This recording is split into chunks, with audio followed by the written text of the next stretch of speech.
पाकिस्तान का सबसे बड़ा मसला करप्शन है। पैसा बनाने के लिए मुल्क को लूटा गया।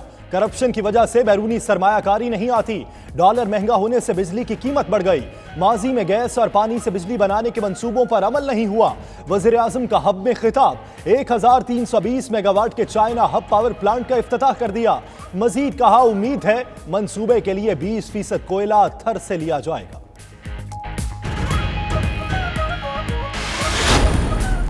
बलोचिस्तान में दुनिया के सबसे बड़े सोने के ज़खायर हैं। वजीर आजम ने कहा, उन्हें ये बात रेकोटेक कंपनी के सरबराह ने खुद बताई। करप्शन की वजह से पाकिस्तान को 6 अरब डॉलर का जुर्माना हुआ। अल्लाह ने पाकिस्तान को सब कुछ दिया, फिर भी हम मकरूज हैं। कराची में पानी का मसला हल करना चाहते हैं। हमें नौजवानों को अपना असासा बनाना होगा। हुकूमत कारोबारी अफराद के लिए आसानियां पैदा कर रही है।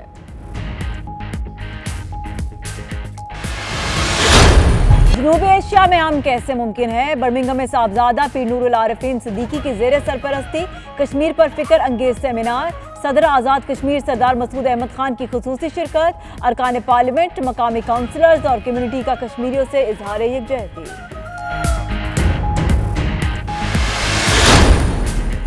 धरने और मार्च से मुल्क में अफरा तफरी फैलने का अंदेशा है। बरतानिया में रहने वाले पाकिस्तानियों की मौलाना फजलुर रहमान पर कड़ी तनकीद। लाइन ऑफ कंट्रोल पर कशीदगी के पेश नजर आज़ादी मार्च का ऐलान फौरी वापस लिया जाए, मौलाना से मुतालबा।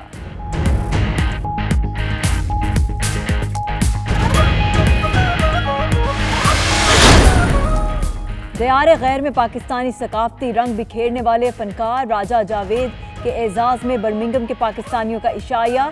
ओवरसीज पाकिस्तानी हमेशा अपने फनकारों को सर आंखों पर बिठाते हैं। राजा जावेद की 92 न्यूज़ से खुसूसी गुफ्तगू।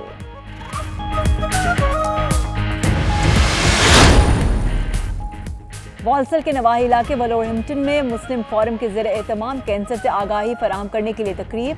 पाकिस्तानी कम्युनिटी की भरपूर शिरकत। शहरियों ने दिल खोल कर एहतियात किए।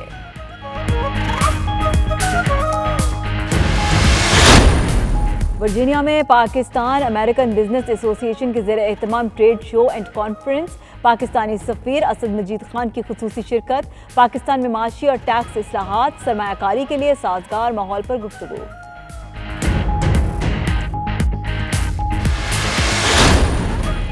यूरोपियन लिटरेरी सर्कल बराए लिटरेचर एंड कल्चर के ज़ेर एहतमाम डेनमार्क के दारुल हुकूमत कोपेनहेगन में 3 रोज़ा आलमी और अदबी कॉन्फ्रेंस। भारत, पाकिस्तान, तुर्की, जर्मनी, बेल्जियम और दीगर ममालिक से नामवर अलमी और अदबी शख्सियात की शिरकत।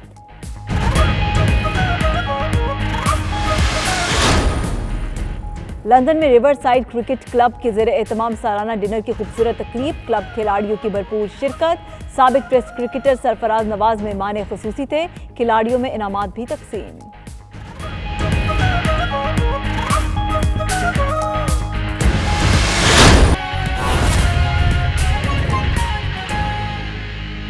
वज़रा की पेश गोइयां सच साबित होती हैं या नहीं, ये तो वक्त बताएगा, मगर वज़ीर आज़म को मसाइल की दलदल से निकलने का पूरा यकीन है। इमरान खान ने एक बार फिर करप्शन को मुल्क का सबसे बड़ा मसला करार दे दिया। हब में तकरीब से खिताब करते हुए कहा, करप्शन की वजह से बैरूनी सरमायाकारी नहीं आती। डॉलर महंगा होने से बिजली की कीमत बढ़ गई।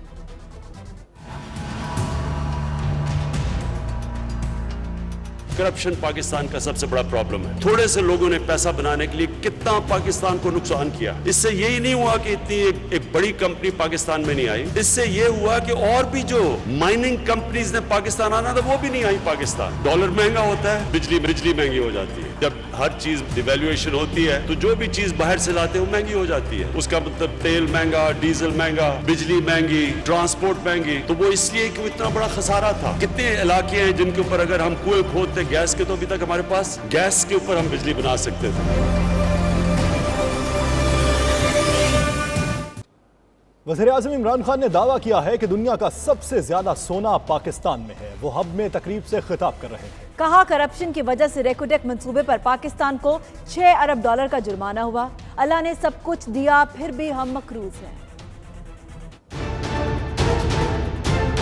पाकिस्तान में भी लेकिन बलूचिस्तान में खास तौर पे अल्लाह की कितनी नेमत है। रेकोडेक का केस हुआ। रेकोडेक तांबे और सोने की कानें थी जिसमें बाहर से बड़ी कंपनी आई काम करने के लिए और फिर उसके ऊपर लिटिगेशन हो गई। वो बाहर उन्होंने जाके पाकिस्तान के खिलाफ मुकदमा जीत लिया। पाकिस्तान के ऊपर $6 अरब का फाइन हो गया। तो मुझे मैसेज आई कि जिस कंपनी को अवार्ड हुआ है बैरक गोल्ड, उनका जो चेयरमैन है वो मेरे से बात करना चाहता है। तो वो मुझे कहता कि क्या आपको अंदाजा है दुनिया में जो सोने के रिजर्व्स आपके पास है दुनिया में सबसे ज्यादा है और बेहतर है। नाज़रीन, वज़ीर आज़म इमरान खान सोने के जिन बड़े ज़खायर का जिक्र कर रहे हैं वो बलूचिस्तान में रेकोडेक के मकाम पर मौजूद है। रेकोडेक पहाड़ों में कितना सोना है, चांदी और तांबे की मिकदार कितनी है, ये जानने के लिए 92 न्यूज़ के रिसर्च डेस्क की ये रिपोर्ट देखिए।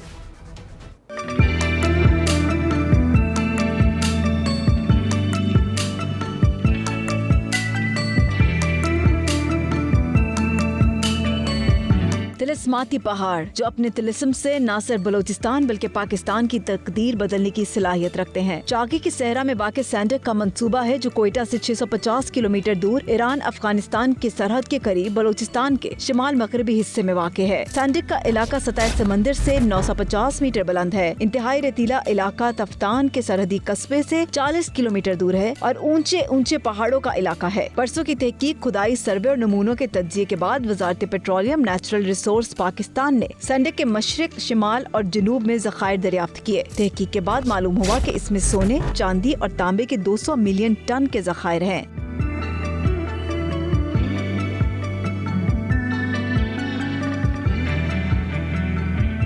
पाकिस्तान में धातु की तलाश का ये वाहिद मंसूबा है जो सालाना 1,44,000 टन तांबा, 147 टन सोना और 27.6 टन चांदी 80 साल तक पैदा करने की सलाहियत रखता है। मंसूबे ने 1995 में काम शुरू किया और 3 माह की तजर्बाती पैदावार में 158 मिलियन की मालियात का तांबा पैदा किया। लेकिन 1995 में बेनजीर भुट्टो के दौरे इक़्तिदार में सैंडक मंसूबे को ये कहकर रोक दिया गया कि सोना उगलती ये भट्टियां चलाने के लिए हुकूमत के पास फंड्स मौजूद नहीं। इस मंसूबे की बहाली से न सिर्फ बलूचिस्तान के मरहूमियों का आजाला होगा बल्कि रोजगारी के लातादाद मौके भी पैदा होंगे जिससे बेरोजगारी की शरह कम और मुल्क में तरक्की की नई राहें खुलेंगी। यहाँ वक्त हुआ एक ब्रेक का। देखते रहिए 92 न्यूज़ यूके।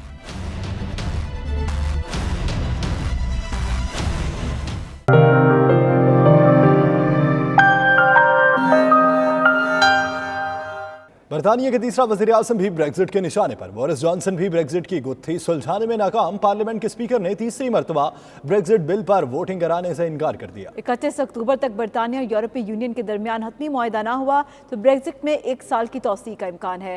बरतानवी सियासत की बदलती हुई सियासी सूरत हाल पर बात करते हैं। हमारे साथ इस वक्त लंदन से bureau chief UK Ghulam Hussain Awan मौजूद है।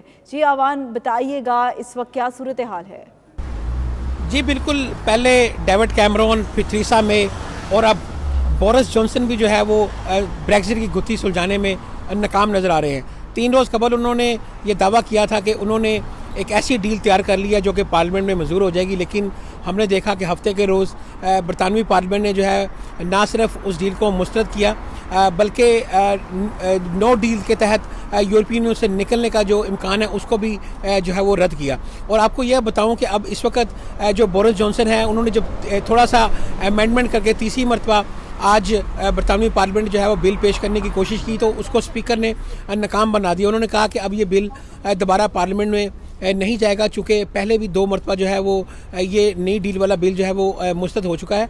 तो इस वक्त जो है वो बरतानवी सियासत भी एक तलातुम का शिकार है और वज़ीर आज़म बोरिस जॉनसन भी जो है वो बड़ी मुश्किलात का शिकार हैं, क्योंकि 31 अक्टूबर बिल्कुल करीब आ चुकी है और उससे पहले बिल्कुल नज़र नहीं आ रहा कि बरतानिया जो है वो यूरोपीय यूनियन से जो है वो डील के ज़रिए निकल सकता है। और अगर नो डील के ज़रिए निकलता है तो ज़ाहिर है उसका बहुत बड़ा इम्पैक्ट होगा बरतानवी पॉलिटिक्स के ऊपर। और अपोजिशन पार्टी और हुकूमती जो अरकान पार्लियामेंट हैं उनकी ये पूरी कोशिश है कि जो ये ब्रेक्जिट है इसका डिले किया जाए, कम से कम 1 साल का डिले हो जाए और उस डिले के अंदर जो है वो बरतानवी जो अरकान पार्लियामेंट है वो इसका कोई हल निकाले। हुकूमती और जो अपोजिशन के अरकान पार्लियामेंट हैं उन दोनों की ये कोशिश है कि किसी भी सूरत बरतानिया जो है वो नो डील के तहत जो है वो यूरोप से इनखला ना करे। यही वजह है कि अब सेकंड रेफरेंडम का जो मुतालबा है विद इन पार्लियामेंट पर जो है वो बढ़ता जा रहा है। इससे कबल हमने देखा कि इतना बड़ा मुजाहरा पहले कभी देखने में नहीं आया। बरतानवी पार्लियामेंट हाउस के बाहर और लंदन की सड़कों पर लाखों लोग जमा थे, जिनका ये मुतालबा था कि बरतानिया को ना इस तरह नो डील के तहत नहीं निकलना चाहिए, बल्कि दूसरा रेफरेंडम कराना चाहिए और लोगों का दोबारा वोट लिया जाए। जिस तरह जो है वो पीपल फैसला करे उसके मुताबिक जो है वो बरतानिया यूरोप से निकलने या रहने का जो है वो फैसला करे। तो इस वक्त हम देख रहे हैं कि बरतानवी सियासत एक मैं कहूँगा मुश्किल का शिकार भी है और आने वाले जो चंद रोज़ हैं वो बड़े अहम हैं। अरकान पार्लियामेंट को बारहा ये फैसला करना है कि उन्होंने आने वाले वक्त में जो यूरोपीय यूनियन है उनके साथ जो है वो तल्लुकात नो डील की सूरत में भी कैसे रखने हैं और अगर डील के तहत निकलता है तो हमने इसको कैसे करना है। जी, मौलाना फजलुर रहमान के धरने के फैसले को ओवरसीज पाकिस्तानियों ने मुस्तरद कर दिया। सोशल मीडिया पर भी दोनों जमातों के कारकुनों में नोक झोंक जारी है। इसी पर बर्मिंघम में 92 न्यूज़ से गुफ्तगू करते ओवरसीज़ पाकिस्तानियों ने कहा कि मौलाना के धरने और मार्च से मुल्क को कोई फ़ायदा नहीं होगा। कश्मीर कॉज भी मुतासर हो रहा है। सियासी मकासद के लिए मदारिस के बच्चों को इस्तेमाल करना किसी तौर पर मुनासिब नहीं। फजलुर रहमान का जो धरना है, जिसको ये आज़ादी मार्च का नाम दे रहे हैं, मेरे ख्याल में हम ओवरसीज़ पाकिस्तानी इसको इस एंगल से देख रहे हैं, बल्कि अगर हम इंटरनेशनल पॉलिटिक्स की भी बात करें तो जो दुनिया इसको देख रही है वो ऐसे लग रहा है कि पाकिस्तान जो है वो एक जंगल है जहाँ पर जमहूरियत नाम की कोई चीज़ नहीं है। ये जमहूरियत के नाम पे सड़कों पे आ रहे हैं और जबकि इनका मौक़िफ़ सिर्फ एक है जो नहायत ही गैर जमहूरी मौक़िफ़ है। वो जमहूरी किसी भी एतबार से नहीं है कि इमरान खान साहब जो कि डेमोक्रेटिकली इलेक्टेड प्राइम मिनिस्टर हैं पाकिस्तान के, कि वो रिज़ाइन कर दें, क्योंकि एक ऐसा शख्स जिसका अपना नेशनल असम्बली में एक ओहदा नहीं है, एक सीट नहीं है, वो बंदा सिर्फ पावर शो कर रहा है मॉब गैंगिंग के नाम पर। मेरा ख्याल कई दहाइयों से इस मुल्क को नोच नोच कर खा रहे हैं। ये मौलाना साहब को एक ही आज़ादी जो नहीं मिल रही इस दफ़ा के वो गवर्नमेंट में उसकी हिस्सेदारी नहीं है। अभी जो कश्मीर को से इतने 2 महीने से ज़्यादा वहाँ पर कर्फ्यू लगा हुआ है, तो इस तरह के मौलाना फजल रहमान साहब के जैसे वो सियासी भी लीडर हैं, मजहबी भी स्कॉलर हैं, तो उनको इस तरह की एक्टिविटीज से हट कर कश्मीर की तरफ फुल तवज्जो देनी चाहिए। पाकिस्तानी कौम से अपील की जाती है कि वो मौलाना फजल रहमान के धरने में शरीक ना हो, क्योंकि इनका धरना जो है वो अवामी नहीं, ये जाती है। पाकिस्तानियों से मैं अपील करता हूँ कि प्लीज़ आप लोग इमरान खान के साथ ही खड़े रहे, क्योंकि इनका पहले भी एक इक़्तिदार मिला, इनको इन लोगों ने कुछ नहीं किया। सारे मौलाना इकट्ठे हुए थे, क्या किया? कुछ भी नहीं किया। स्कॉटलैंड में रहने वाले पाकिस्तानियों का कहना है कि मौलाना फजलुर रहमान के धरने के ऐलान से मुल्क में अफरा तफरी पैदा हो रही है, जो किसी तौर पर भी मुल्क के लिए ठीक नहीं। लाइन ऑफ कंट्रोल पर कशीदगी में इजाफा हो चुका है। मौलाना धरने और मार्च के फैसले पर नजरसानी फरमाएं। 92 न्यूज़ से गुफ्तगू करते हुए ओवरसीज पाकिस्तानियों ने मजीद क्या कहा, ये देखते हैं। मौलाना फजल रहमान साहब को ये जो वो धरना देने जा रहे हैं, ठीक है, उनका जमहूरी हक़ है वो जो धरना दें, लेकिन ये जो साथ साथ वो डंडा बरदार फ़ौज जो तैयार कर रहे हैं, ये अपने ही मुल्क में वो एक नया फसाद फैलाने जा रहे हैं। मौलाना फजल रहमान साहब इस्लामाबाद की तरफ आ रहे हैं। ये जो अब कश्मीर का इशू है उससे तवज्जो हटाने की कोशिश की जा रही है। ये वक्त नहीं है कि कोई ऐसे डंडा बरदार फौजें निकालने का और ये बातें करने का। इस वक्त तो वक्त ये है कि हम इकट्ठे बैठकर वो अपना जो कश्मीर का मामला है उसको हल करें। और मैं तो ये समझता हूँ ये जो ये करने वाले हैं इससे तो कश्मीर को उसको नुकसान पहुँचेगा। ये तो कह रहे हैं कि हम कश्मीर के लिए कर रहे हैं वॉक, मगर मैं सोच रहा हूँ कि इस वजह से कि कश्मीर के कोज़ को नुकसान पहुँचेगा। बेरोज़गारी है, कश्मीर में भारतीय जहरीत है। इस वक्त मौलाना साहब को ये ज़ेब नहीं देता कि वो पाकिस्तान में इस तरह के एडवेंचर्स करें और पाकिस्तान के इदारों को बदनाम करें। दियारे घर में रहकर भी ओवरसीज पाकिस्तानी और कश्मीरी अपनी तहजीब और सकाफत को एहसन अंदाज में जिंदा रखे हुए हैं। बर्मिंघम के मुकामी रेस्टोरेंट में पाकिस्तान से बरतानिया के दौरे पर आए फनकार राजा जावेद जैदी के एजाज में इशाइया दिया गया। इसी पर देखिए ख्वाबा राजा की ये रिपोर्ट।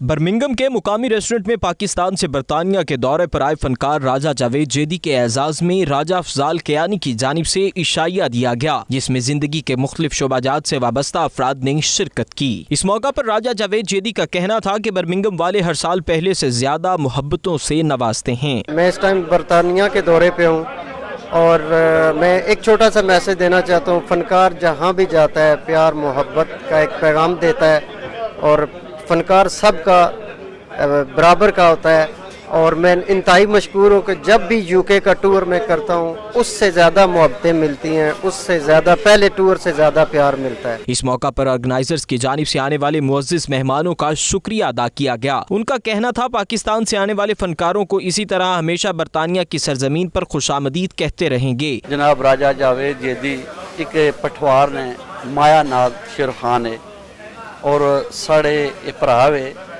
और इत्थे आए एक मुहब्बतां के नेता है और बड़िया चाहता के नेता सने।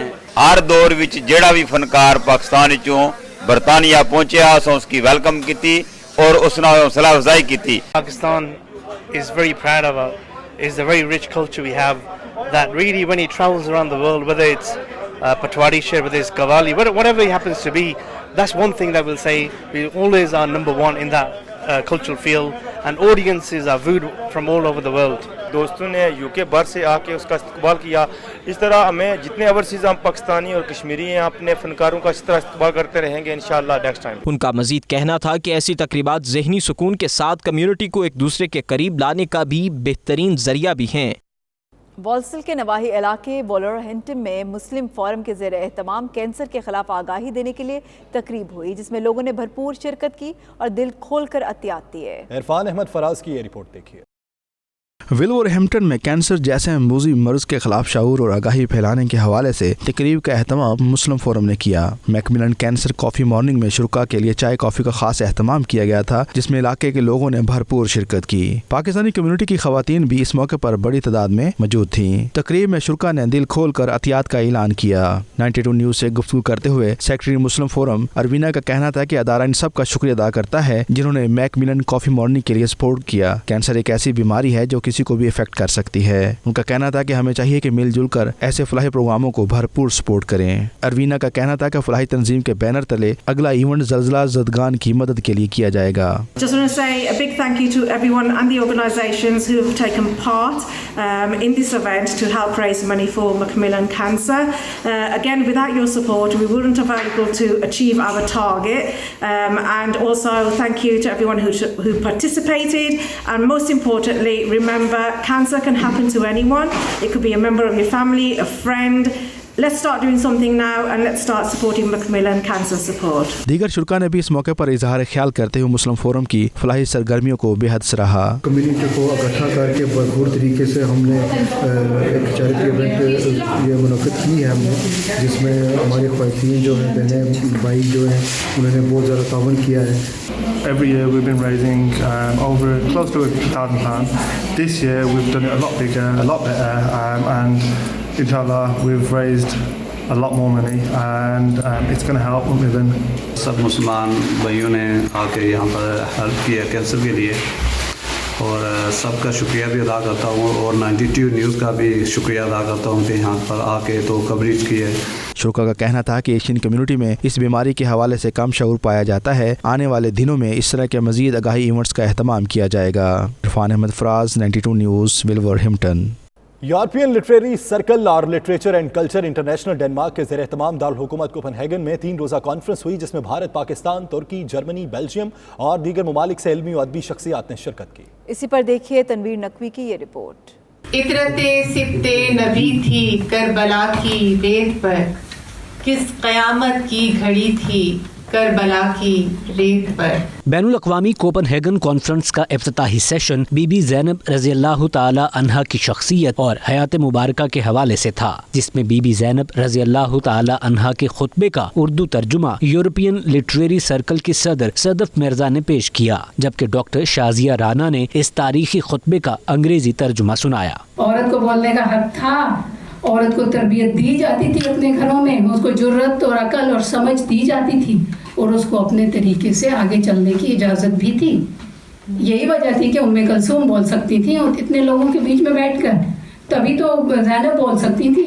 ये नहीं है कि वो उनके घर पर इस किस्म का मातम आया था इसलिए वो बोली, नहीं, दुख ने नहीं बुलाया, उनके इल्म ने उनको बुलवाया। इजलास की सदारत सफीर पाकिस्तान सैयद जुल्फ़िकार गर्देजी की अहलिया सैयदा लैला गर्देजी ने की। इस कॉन्फ्रेंस में अनकरा यूनिवर्सिटी से शोबा उर्दू की सदर डॉक्टर प्रोफेसर आसमान अज़जान, जर्मनी से मारूफ मुसन्निफा बुशरा इकबाल मलिक और जर्मनी से शायरा और सहाफ़ी साइमा जैदी, जबकि बेल्जियम से मुमताज समाजी शख्सियत और मुतरजिम रोबीना खान ने शिरकत की। इस इजलास में खवातीन की भारी अक्सरियत शरीक हुई। कॉन्फ्रेंस के दूसरे दिन मिनहाजुल कुरान विमेन लीग के ज़ेरे एहतमाम यूरोप में खवातीन की शनाख्त, इंज़िमाम और दरपेश चैलेंजेस के उन्वान से फिक्र अंगेज नशिस्त हुई। पाकिस्तान हाउस में मुशायरे और मुकालमे का एहतमाम भी हुआ। क़याम पाकिस्तान में पेश खवातीन के खाके पेश किए गए। मैं हवाला नया, मैं उजाला नया, मैं ये कहना सही, मैं प्याला नया, मैं दिया तो नहीं जो हवा से डरूं। विमेन इन फोकस डेनमार्क की तरफ से लैला गर्देजी को एजाज सदर की शील्ड अनकरा यूनिवर्सिटी के शोबा उर्दू की सदर डॉक्टर प्रोफेसर आसमान अज़जान ने पेश की। कॉन्फ्रेंस के तीसरे और आखिरी रोज डेनमार्क के मारूफ कल्चर क्लब कहानी घर ने उर्दू जबान के फरोग और तदरीस के हवाले से अहम मौजू पर इजलास का इनेकाद किया। इस मौके पर यूरोपियन लिटरेरी सर्कल की सदर सदफ मिर्जा ने बच्चों के अदब के पस मंजर में सैर हासिल गुफ्तगू की। लंदन में रिवर साइड क्रिकेट क्लब के ज़ेर एहतमाम सालाना डिनर का इनेकाद किया गया, जिसमें क्लब के खिलाड़ियों के अलावा साबिक टेस्ट क्रिकेटर सरफराज नवाज ने बतौर मेहमान खुसूसी शिरकत की। तफसीलात ब्यूरो चीफ के गुलाम हुसैन अमान की इस रिपोर्ट में। साउथ लंदन के इलाके टोटन के मुकामी रेस्टोरेंट में river side cricket club Totan के ज़ेर एहतमाम खिलाड़ियों के एजाज में सालाना डिनर का एहतमाम किया गया, जिसके मेहमान खुसूसी पाकिस्तान के साबिक टेस्ट क्रिकेटर सरफराज नवाज थे। तकरीब से खिताब करते हुए सरफराज नवाज का कहना था कि पाकिस्तान के अंदर बेपनाह टैलेंट मौजूद है, सिर्फ नौजवानों की सिमत दुरुस्त करने की जरूरत है।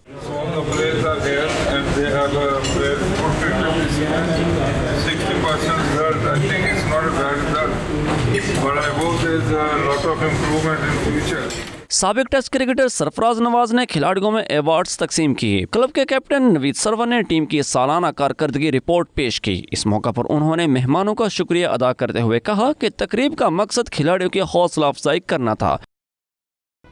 यहाँ वक्त हुआ एक ब्रेक का। देखते रहिए 92 न्यूज़ यूके।